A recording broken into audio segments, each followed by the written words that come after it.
ಇದು ಭಾಗವತದಲ್ಲಿ ಬರ್ತಕ್ಕಂಥ ಒಂದು ಕತೆ. ನೋಡಿ, ನಮಗೆ ಎಷ್ಟೇ ಶಕ್ತಿ ಇರ್ಬೋದು, ನಮಗೆಷ್ಟೇ ಅಧಿಕಾರ ಇರ್ಬೋದು, ಎಷ್ಟೇ ಹಣ ಇರ್ಬೋದು, ಆದರೆ ನಾವು ನಮ್ಮ ಶಕ್ತಿ, ನಮ್ಮ ಅಹಂಕಾರ ಅಥವಾ ನಮ್ಮ ಅಧಿಕಾರವನ್ನು ಸಾಧು ಸಜ್ಜನರ ಮೇಲೆ, ಒಳ್ಳೆಯ ಜನರ ಮೇಲೆ, ಒಳ್ಳೆಯ ವ್ಯಕ್ತಿಗಳ ಮೇಲೆ ಅಥವಾ ಸಾಧುವಿನಂಥ ಮನುಷ್ಯರ ಮೇಲೆ ನಾವು ನಮ್ಮ ಶಕ್ತಿಯನ್ನು ತೋರ್ಲಿಕ್ಕೆ ಹೋಗಬಾರ್ದು. ನೋಡಿ, ಒಬ್ಬ ದುಷ್ಟನ ಜೊತೆ ಅವನ ಹಿಂಬಾಲಕರಿರ್ಬೋದು, ಆದರೆ ಒಬ್ಬ ಶಿಷ್ಟನ ಜೊತೆ, ಒಬ್ಬ ಸಜ್ಜನನ ಜೊತೆ, ಒಬ್ಬ ಭಗವತ್ ಭಕ್ತನ ಜೊತೆ ಸಾಕ್ಷಾತ್ ಭಗವಂತನೇ ಇರ್ತಾನೆ. ನಮಗೆ ಈ ಒಳ ವಿಚಾರಗಳು ಕೆಲವೊಮ್ಮೆ ಅರ್ಥವಾಗದೇ ಇರ್ಬೋದು. ಅವನ ಕೈಲಾಗದವನು ಅಂತ ಕಾಣಿಸಿದ್ರು ಅವನ ಹಿಂದೆ ಅವನದೊಂದು ತಪಶಕ್ತಿ ಇರುತ್ತೆ. ಅವನು ನಿಮಗೆ ಹೊಡಿದೇ ಇರ್ಬೋದು, ಅವನು ನಿಮ್ಗೆ ಬೈದೇ ಇರ್ಬೋದು, ಆದರೆ ಅವನು ಒಂದು ಹನಿ ಕಣ್ಣೀರು ಹಾಕಿದ್ರೆ ಅಥವಾ ಅಂಥ ಒಳ್ಳೆಯ ಮನುಷ್ಯರು ಒಂಚೂರು ಕೊರಗಿದ್ರೆ, ಒಂಚೂರು ನೋವು ಪಟ್ಟರೆ ಅದು ಈ ಸಮಾಜಕ್ಕೆ ಅಥವಾ ಆ ನೋವು ಕೊಟ್ಟ ವ್ಯಕ್ತಿಗಳ ಕುಟುಂಬ ಅಥವಾ ವಂಶಕ್ಕೆ ಬಹಳ ದೊಡ್ಡ ಹೊಡೆತ ಕೊಡ್ತವೆ. ಅಂಬರೀಷನ ಕತೆ ಅಂತ ಬರುತ್ತೆ ನೋಡಿ. ನಮ್ಮ ದೂರ್ವಾಸ ಮುನಿಗಳ ಬಗ್ಗೆ ಕೇಳಿದ್ದೀರಿ, ಮಾತೆತ್ತಿದ್ರೆ ಶಾಪ ಕೊಡ್ತಿದ್ರು ಅವರು ಅಲ್ವಾ? ಋಷಿಮುನಿಗಳು, ಅದರಲ್ಲೂ ದೂರ್ವಾಸರು, ಕಮಂಡಲದಲ್ಲಿರೋ ನೀರು ತಗೊಳ್ಳೋಣ, ನೀನು ಹಂಗಾಗೋಗು, ನೀನು ಹಿಂಗಾಗೋಗು ಅಂತ ಶಾಪ ಕೊಟ್ಟುಬಿಡ್ತಾ ಇದ್ರು. ದೂರ್ವಾಸರ ಕೋಪಕ್ಕೆ ಬಲಿಯಾದವರು ಅದೆಷ್ಟು ಜನನೋ ಏನೋ. ಹಾಗೆ ಇಲ್ಲಿ ದೂರ್ವಾಸರೂ ಕ್ಷಮೆ ಕೇಳಿದ ಒಂದು ಸ್ಥಿತಿ ಬರುತ್ತೆ. ಎಲ್ಲರಿಗೂ ಶಿಕ್ಷೆ ಕೊಡ್ತಿದ್ದ ದೂರ್ವಾಸರೇ ಅಪ್ಪ ನನಗೆ ಕ್ಷಮಿಸಪ್ಪ ಅಂತ ಅಂಬರೀಷ ದೊರೆಯನ್ನು ಕೇಳಿಕೊಂಡದ್ದೊಂದು ಸ್ಥಿತಿ ಇದೆ. ಅದೇನೆಂದರೆ, ಅಂಬರೀಷ ದೊರೆ ಅಂತಕ್ಕಂಥ ಮಹಾನುಭಾವ, ಭಗವದ್ ಭಕ್ತ, ಅವನು ವಿಷ್ಣುವಿನ ಮಹಾನ್ ಭಕ್ತ, ದೊರೆ, ರಾಜ, ಒಳ್ಳೆ ರೀತಿಯಲ್ಲಿ ರಾಜ್ಯಭಾರ ಮಾಡ್ತಾ, ಅವನ ಹೆಂಡತಿಯೂ ಕೂಡ ಅಷ್ಟೇ ಸಾಧ್ವಿ, ಭಗವತ್ ಪ್ರಿಯಳು, ಭಗವತ್ ಭಕ್ತಳು. ಈ ಗಂಡ ಹೆಂಡತಿ ಅಂದರೆ ಅಂಬರೀಷನ ಹೆಂಡತಿ ಏನೇ ಹಬ್ಬ ಹರಿದಿನಗಳು, ವ್ರತಾಚರಣೆಗಳು ಬಂದರೂ ನಾವು ರಾಜ, ಈಗ ನಾವು ಯಾವ ದೇವ್ರನ್ನೂ ನಂಬಲ್ಲ ಅಥವಾ ನಾವು ಯಾವ ಆಚರಣೆನೂ ಮಾಡಲ್ಲ ಅಂತ ಇರಲಿಲ್ಲ. ಎಲ್ಲ ಹಬ್ಬ ಹರಿದಿನಗಳನ್ನು ಮಾಡ್ತಾ ಇದ್ರು. ಹೀಗೆ ಒಂದು ಸಮಯ ಏಕಾದಶಿ ಬಂತು, ಉಪವಾಸ ಮಾಡಬೇಕು. ಈ ದೊರೆ ಅಂಬರೀಷ ಮತ್ತು ಅವನ ಹೆಂಡತಿ ಉಪವಾಸ ಇದ್ದರು.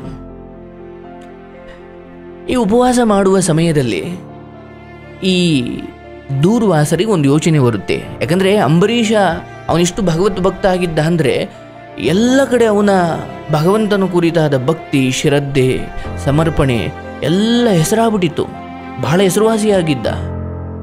ಏನು ಇವನ ಬಗ್ಗೆ ತುಂಬ ಮಾತಾಡ್ತವ್ರಲ್ಲ ಅಂತ ಅವನನ್ನು ಪರೀಕ್ಷೆ ಮಾಡಬೇಕು ಅಂತ ದೂರ್ವಾಸರು ತಮ್ಮ 80,000 ಶಿಷ್ಯರನ್ನು ಕರ್ಕೊಂಡು ಆ ಅಂಬರೀಷ ದೊರೆಯ ಮನೆಗೆ ಹೋದರು. ಅವತ್ತು ಏಕಾದಶಿ, ಉಪವಾಸ ಇದ್ದಾನೆ. ಅಂದರೆ ಏಕಾದಶಿಯ ಮಾರನೇ ದಿನ, ಅಂದರೆ ಉಪವಾಸ ಮುಗಿದು ಪಾರಾಯಣೆ ಅಂತ, ಅಂದರೆ ಉಪವಾಸ ಮುಗಿದ ಮೇಲೆ ಆಹಾರ ಸ್ವೀಕಾರ ಮಾಡಬೇಕಲ್ವೇ, ಅದಕ್ಕೊಂದು ಸಮಯ ಅಂತ ಇರುತ್ತೆ. ಯಾವಾಗ ಬೇಕಾವಾಗ ಆ ಉಪವಾಸವನ್ನು ಮುರಿಯೋ ಹಾಗಿಲ್ಲ. ಮುಗಿದ ತಕ್ಷಣ ದಾನ ಧರ್ಮ ಮಾಡಿ ಇವರು ಊಟ ಮಾಡಬಹುದು. ಅಂದರೆ ಅದನ್ನ ಪಾರಾಯಣೆ ಅಂತ ಕರೀತಾರೆ.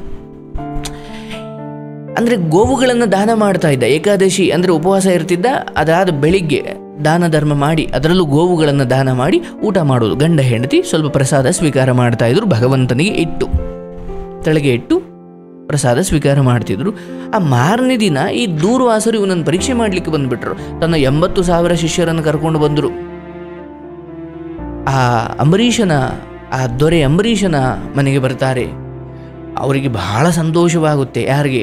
ಅಂಬರೀಷನಿಗೆ. ಅಯ್ಯೋ, ದೂರ್ವಾಸರು ಅವಶ್ಯವಾಗಿ ಮುನಿಗಳು, ಶ್ರೇಷ್ಠರು, ಮಹರ್ಷಿಗಳು ಅಥವಾ ಮಹನೀಯರು, ಜ್ಞಾನಿಗಳು.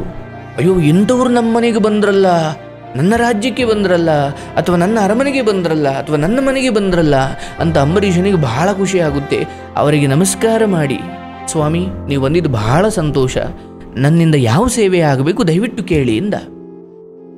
ದೂರ್ವಾಸರು ಹೇಳಿದ್ರು, ಅಪ್ಪ ನಾವು ಬಹಳ ದೂರದಿಂದ ಪ್ರಯಾಣ ಮಾಡ್ತಾ ಬಂದಿದ್ದೀವಿ, ದಣದು ಬಿಟ್ಟಿದ್ದೀವಿ, ಬಾಯಾರಿಕೆ, ಹಸಿವು, ಊಟಕ್ಕೆ ತಯಾರು ಮಾಡು, ನಾವು ಸ್ನಾನ ಮಾಡಿಕೊಂಡು ಬರ್ತೀವಿ. ಆಯಿತು ಸ್ವಾಮಿ, ನೀವು ಸ್ನಾನ ಮಾಡಿಕೊಂಡು ಬನ್ನಿ, ನಾನು ಊಟಕ್ಕೆ ತಯಾರು ಮಾಡಿರ್ತೀನಿ ಅಂತ ಹೇಳಿ ಊಟಕ್ಕೆ ಸಿದ್ಧತೆ ಮಾಡ್ಕೊಳ್ಳೋಕೆ ಹೋದ.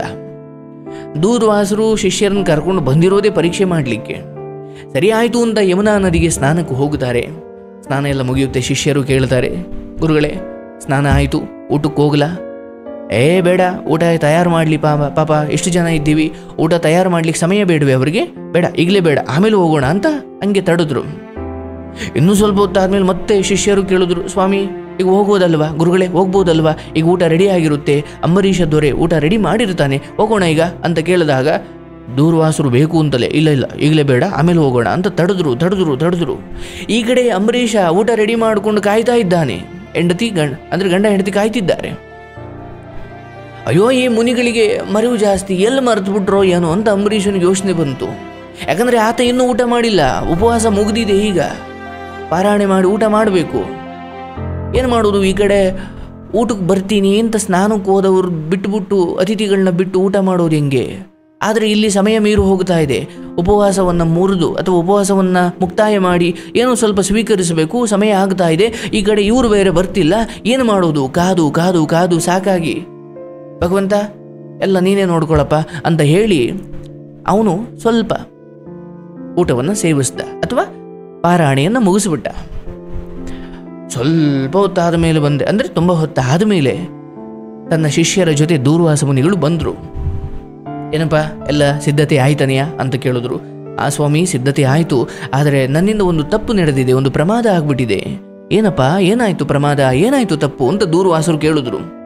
ಏನಿಲ್ಲ ಸ್ವಾಮಿ, ನಾನು ಉಪವಾಸವನ್ನು ನಿನ್ನೆ ಏಕಾದಶಿಯಿಂದ ಉಪವಾಸ ಇದ್ದೆ, ಅದನ್ನು ಮುಗಿಸಿ ನಾನು ಸ್ವಲ್ಪ ಪ್ರಸಾದ ಸ್ವೀಕರಿಸುವ ಸಮಯ, ಪಾರಾಯಣೆಯ ಸಮಯ, ಅಂದರೆ ಪಾರಾಯಣೆ ಅದರ ಸಮಯ, ಆದರೆ ನೀವು ಬರಲಿಲ್ಲ. ನಾನೆಲ್ಲೋ ಇನ್ನೊಬ್ಬರು ಮನೆಗೆ ಅತಿಥಿಗಳಾಗಿ ಹೋಗ್ಬಿಟ್ಟಿದ್ದೀರಾ ಅಂದುಕೊಂಡು ಕಾದು ಕಾದು ಗಂಡ ಹೆಂಡತಿ ನಾವು ಉಪವಾಸ ಅಥವಾ ಆಹಾರವನ್ನು ಸ್ವೀಕರಿಸಿಬಿಟ್ಟು ದಯವಿಟ್ಟು ಕ್ಷಮೆ ಇರಲಿ ಇಂದ. ದೂರ್ವಾಸರಿಗಲ್ಲಿ ಎಲ್ಲಿತ್ತೋ ಕೋಪ ಬಂದ್ಬಿಡ್ತು. ಧೂರ್ತ, ನಾವು ಅತಿಥಿಗಳನ್ನು ನೀನು ಅವಮಾನ ಮಾಡ್ತಿದ್ದೀಯಾ, ನೀನು ಸ್ವೀಕರಿಸಿ ಆ ಊಟವನ್ನು ಮೈಲಿಗೆ ಮಾಡಿದ್ದೀಯ, ಅಶುದ್ಧವಾಗೋಯ್ತು, ಅದನ್ನು ನಾವು ಸೇವಿಸಬೇಕಾ? ಅಕ್ಷಮ್ಯ ಅಪರಾಧ ಅಂದರು. ಸ್ವಾಮಿ ನಾನೇನು ಊಟ ಮಾಡಿಲ್ಲ, ಏನೋ ಸಾಂಕೇತಿಕವಾಗಿ ಉಪವಾಸವನ್ನು ಮುಕ್ತಾಯ ಮಾಡಬೇಕು, ಒಂದೆರಡು ಅಗಲು ಅನ್ನವನ್ನು ನನ್ನ ನಾಲಿಗೆ ಮೇಲೆ ಹಾಕೊಂಡಿದ್ದೀನಿ, ಬಿಟ್ಟರೆ ನಾನು ಊಟ ಮಾಡಿಲ್ಲ ಸ್ವಾಮಿ, ದಯವಿಟ್ಟು ಅರ್ಥ ಮಾಡಿಕೊಳ್ಳಿ ಅಂತ ಇದ್ದಾನೆ ಅಂಬರೀಷ. ಆದರೆ ಇವ್ರ ಕೋಪ, ಬಂದ ಅತಿಥಿಗಳನ್ನು ನೀನು ಉಳಿಸಿಕೊಂಡು ಅಥವಾ ಅತಿಥಿಗಳನ್ನು ಹಾಗೆ ಇಟ್ಟು ನೀನು ಊಟ ಮಾಡಿದ್ದೀಯಾ, ಇದು ನಮಗೆ ಮಾಡಿದ ಅವಮಾನ ಅಂದುಕೊಂಡು ಅವರು ತಮ್ಮ ಜಟೆಯಲ್ಲಿರುವ ಒಂದು ಕೂದಲನ್ನು ಎಳೆದು ಆ ಭೂಮಿಗೆ ಎಸೆದರು. ಅಲ್ಲಿ ಧಗ್ ಅಂತ ಬೆಂಕಿ ಹತ್ಕೊಳ್ತು. ಆ ಬೆಂಕಿಯಿಂದ ಒಬ್ಬ ರಾಕ್ಷಸ ಹುಟ್ಟಿ ಬಂದ, ಅದನ್ನ ಅಗ್ನಿ ರಾಕ್ಷಸ ಅಂತ ಕರೀತಾರೆ. ಅವನ ಹೆಸರು ಕೃತ್ಯ ಅಂದರೆ ಆ ರಾಕ್ಷಸನ ಹೆಸರು ಕೃತ್ಯ. ಅವನಿಗೆ ಆದೇಶ ಕೊಟ್ಟರು ದೂರ್ವಾಸ ಮುನಿಗಳು, ಈ ಅಂಬರೀಷನನ್ನು ಕೊಂದು ಹಾಕು. ಸ್ವಾಮಿ ನಾನೇನೂ ತಪ್ಪು ಮಾಡಿಲ್ಲ, ನನಗೆ ಯಾಕೆ ಈ ಶಿಕ್ಷೆ ಎಂದ ಅಂಬರೀಷ. ಆದರೆ ಆ ರಾಕ್ಷಸ ನುಂಗ್ಲಿಕ್ಕೆ ಬರ್ತಿದ್ದಾನೆ. ಅಂಬರೀಷ ಏನು ಮಾಡ್ದ ಗೊತ್ತೇನು? ಇದೊಂಥರ ಚೆನ್ನಾಗಿದೆ. ಯಾವಾಗ ರಾಕ್ಷಸ ನುಂಗ್ಲಿಕ್ಕೆ ಬಂದೋ ಅಂಬರೀಷ ತಕ್ಷಣ ಪದ್ಮಾಸನದಲ್ಲಿ ಕೂತುಕೊಂಡ. ಓಂ ನಮೋ ಭಗವತೆ ವಾಸುದೇವಾಯ ನಮಃ. ಹರೇ ಕೃಷ್ಣ ಪರಮಾತ್ಮ, ನನ್ನದಲ್ಲದ ತಪ್ಪಿಗೆ ಈ ದೂರ್ವಾಸರು ನನ್ನನ್ನು ಕೊಲ್ಲೋದಿಕ್ಕೆ ಆ ರಾಕ್ಷಸನಿಗೆ ಆದೇಶ ಕೊಟ್ಟಿದ್ದಾರೆ. ಹರಿ ಸರ್ವೋತ್ತಮ ಭಗವಂತ ನೀನು ನನ್ನನ್ನು ಕಾಪಾಡಪ್ಪ ಅಂತ ಅಂಬರೀಷ ಭಗವಂತ ವಿಷ್ಣುವನ್ನ ಅಂದರೆ ಪ್ರಾರ್ಥಿಸ್ತಾನೆ. ಆ ಪ್ರಾರ್ಥನೆ ವೈಕುಂಠದಲ್ಲಿ ಲಕ್ಷ್ಮಿಯ ಜೊತೆ ಏಕಾಂತದಲ್ಲಿದ್ದ ವಿಷ್ಣುವಿಗೆ ಕೇಳಿಸ್ತು.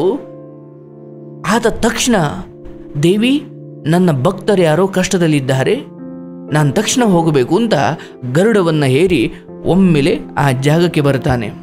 ಆಕಾಶದಲ್ಲಿ ಅದೃಶ್ಯನಾಗಿ ನೋಡ್ತಾನೆ ಕೆಳಗಡೆ, ಇಲ್ಲೇನು ನಡೀತಾ ಇದೆ ಅಂತ ವಿಷ್ಣುವಿಗೆ ಗೊತ್ತಾಗುತ್ತೆ.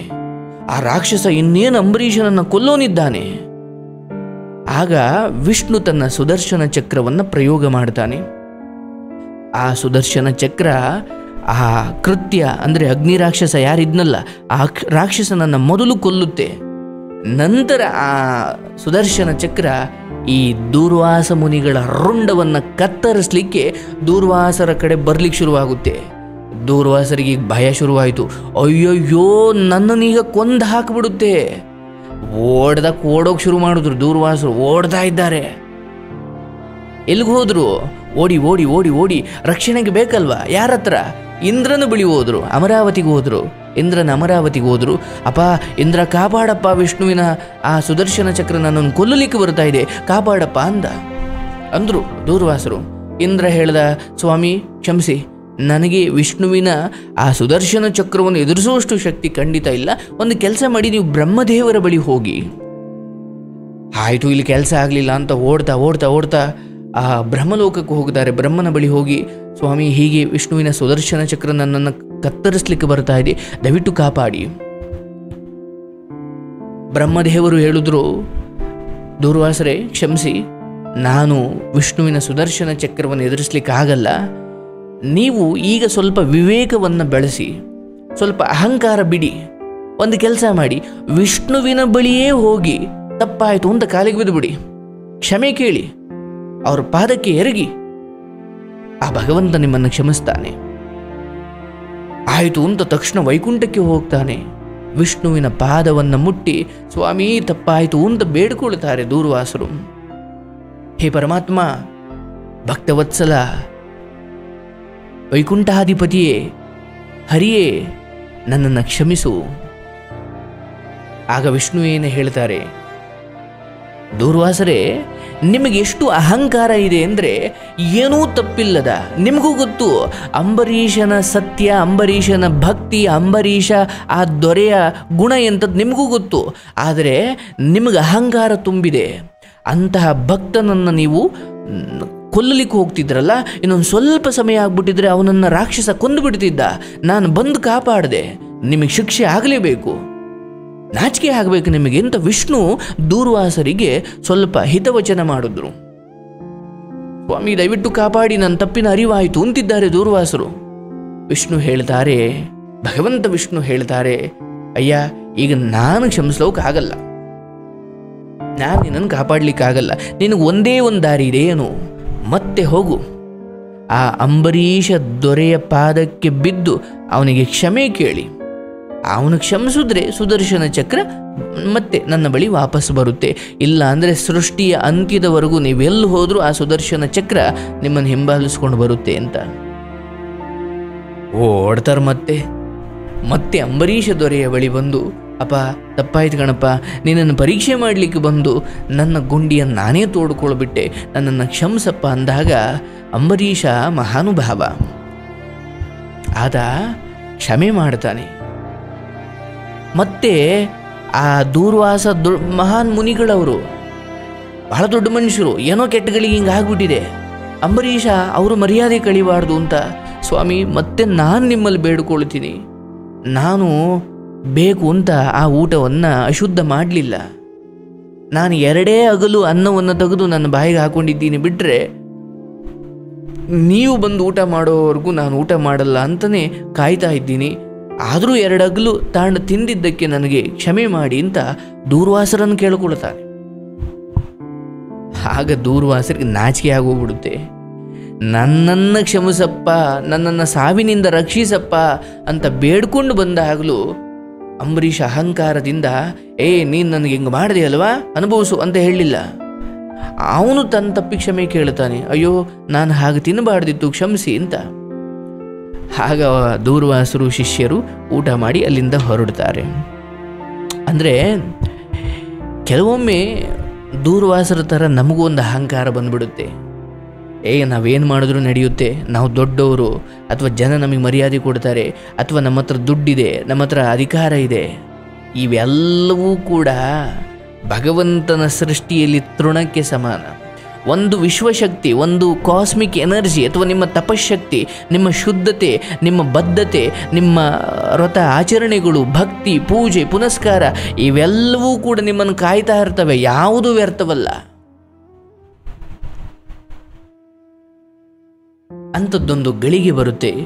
ಆಗ ಭಗವಂತ ಹೇಗೆ ಸುದರ್ಶನ ಚಕ್ರದಿಂದ ಅಂಬರೀಷನನ್ನು ಕಾಪಾಡಿದನೋ ಹಾಗೆ ಯಾರನ್ನೋ ಕಳಿಸುವ ಮೂಲಕ ಲೋಕದಲ್ಲಿ ನಿಮ್ಮನ್ನು ಸಂಕಷ್ಟದಿಂದ ಭಗವಂತ ಪಾರು ಮಾಡ್ತಾನೆ ಅಲ್ವಾ. ಹಾಗಾಗಿ ಯಾವತ್ತಿಗೂ ಕೂಡ ನಮ್ಮ ಅಹಂಕಾರಕ್ಕೆ ಒಳಗಾಗಬಾರ್ದು. ಯಾರನ್ನು ಶಿಕ್ಷಿಸೋದು, ಯಾರನ್ನು ಹಿಂಸಿಸೋದು, ಅಥವಾ ಅವರು ನೋಡಲಿಕ್ಕೆ ಪಾಪ ದುರ್ಬಲರು, ಸಾಧು ಸಜ್ಜನರು, ಅವರು ಎದುರು ಮಾತಾಡಲ್ಲ, ಅಥವಾ ಅವರೇನು ನಿಮಗೆ ಮರು ಮಾತಾಡಲ್ಲ, ಅಥವಾ ಅವ್ರಿಗೆ ಶಕ್ತಿ ಇಲ್ಲ ಅನ್ನೋ ಕಾರಣಕ್ಕೆ ನೀವು ಅವರನ್ನು ಹಿಂಸೆ ಕೊಟ್ಟರೆ ಅವ್ರ ಹಿಂದೆ ಭಗವಂತನೇ ಇದ್ದಾನೆ, ಅದು ನಮಗೆ ಗೊತ್ತಿರಲ್ಲ ಅಷ್ಟೇ ಅಲ್ವಾ. ಆಗಬಾರ್ದು ಅಂತ